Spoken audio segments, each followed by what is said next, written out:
بسم الله الرحمن الرحيم، والصلاة والسلام على أشرف المرسلين محمد الأمين ومن تبعه بإحسان إلى يوم الدين. إخواني، فيما يخص الكليماتيزور اللي ما يبردش، يعني الهواء تاعه ماشي بارد بزاف، البرودة قليلة. تجيب الصانع يفيريفي لك كلشي، يفيريفي لك المكثفة، الكومبريسور يخدم مليح، الفونتيلاتور يخدم مليح، كلشي يخدم مليح، الغاز معمر، ما كاين حتى مشكل. ولكن التبريد قليل. يا خويا، يليق انت تحوس وتستعمل الذكاء تاعك وتفتش وتفتش وتتبع باش تلقى الحل. هذا الصانع مرة ساكن معك في الدار باش يفيريفي كلشي، انت حوس كاين واش ما كانش.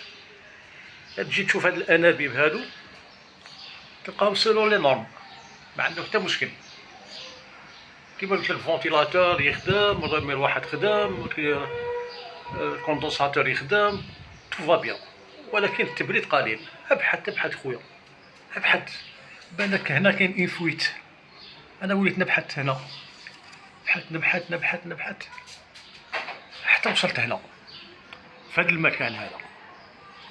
يعني تشوف هوا الكليماتيزور، هاو التيوات جايين، تبعهم وتتبع فيهم حتى جيت هذا وين كنشوف وين كطل الماء، حتى جيت هنا لهذا المكان هذا، يعني وين يدخل مباشرة للشومبرا.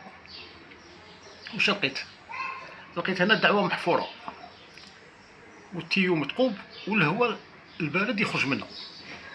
الهواء البارد يخرج، هذا ما تسبب في نقص البرودة. قلت له شوية بلاطر، والحمد لله كاين تحسن. شوية هنا متقوب عاوتاني باش نسقمها ان شاء الله. يعني انت تعرف دارك، كيما يقول لك المريض يعرف نفسه خير من الطبيب. والسلام عليكم ورحمة الله وبركاته.